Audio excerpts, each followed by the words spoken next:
Houghton tenta dizer que como a temperatura é um fator que altera o período de um pêndulo, já que com o calor a maioria dos sólidos se expande e neste caso o comprimento do pêndulo seria alongado, tornando o período de oscilação mais lento. Ou pelo contrário, com o frio contrai-se, diminuindo a duração e tornando o período mais rápido. Bom, existem mais fatores além da temperatura em si, relacionados ao comprimento, como aceleração gravitacional, pivô de fricção, pressão, densidade do ar, umidade. Como neste caso o que fica exposto com o pêndulo é aquela gravidade que afeta sua massa, visto que tendo um período mais rápido no polo norte do que no equador, há uma aceleração maior devido à gravidade, e portanto, a Terra não é uma esfera perfeita, ou melhor, um esferoide achatado. Como Houghton estava 100% convencido de que isto era uma falácia, podemos usar a observação empírica, experimentável e repetível de cronometrar a queda livre de objetos à medida que nos afastamos do equador em direção aos polos. Está amplamente demonstrado que toda massa, independente de sua densidade, terá o mesmo tempo durante sua queda livre no mesmo local. Se o atrito do ar impedir isso, faça o experimento no vácuo ou utilize outro tipo de observação empírica. Demonstra que no Polo Norte, a massa acelera em queda livre a uma taxa de aproximadamente 9,8322 metros por segundo quadrado ao nível do mar. A observação empírica mostra que no Equador, a massa acelera na sua queda livre a uma taxa de aproximadamente 9,7803 metros por segundo quadrado ao nível do mar.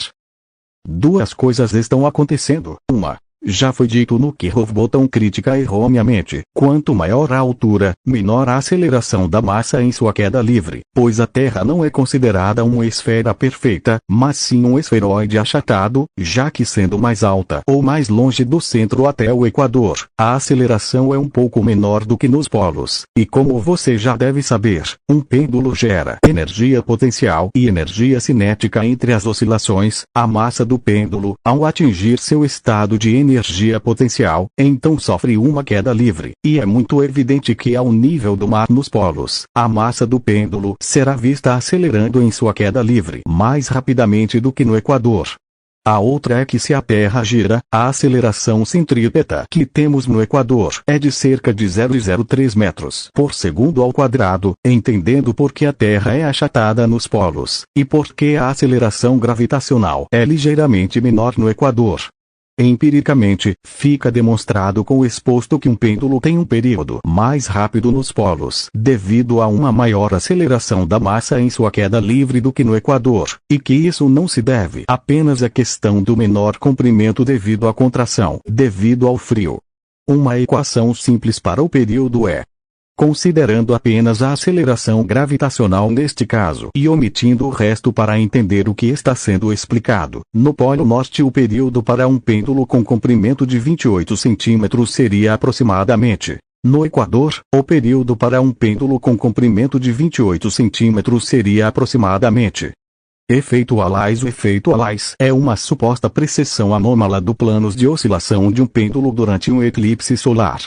Este efeito é inexplicável pelos modelos de gravitação da física padrão, mas publicações recentes tendem mais para explicações convencionais, que explicam estas observações.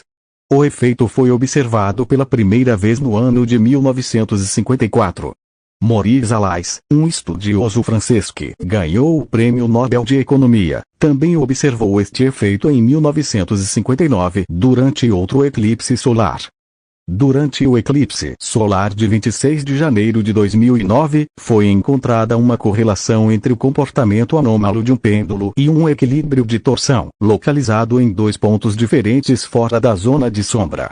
8 gravímetros e 2 pêndulos foram implantados em 6 locais de contraste na China durante o eclipse solar de 22 de julho de 2009. Embora um dos cientistas envolvidos tenha declarado numa entrevista ter observado o efeito Allais, o resultado não foi publicado em nenhuma revista científica de referência. HR Salva utilizou um pêndulo de Foucault automatizado e não encontrou nenhuma evidência de mudança de precessão no planos de oscilação do pêndulo, 0,3 graus por hora segundo Allais, durante o eclipse solar de 11 de julho de 2010.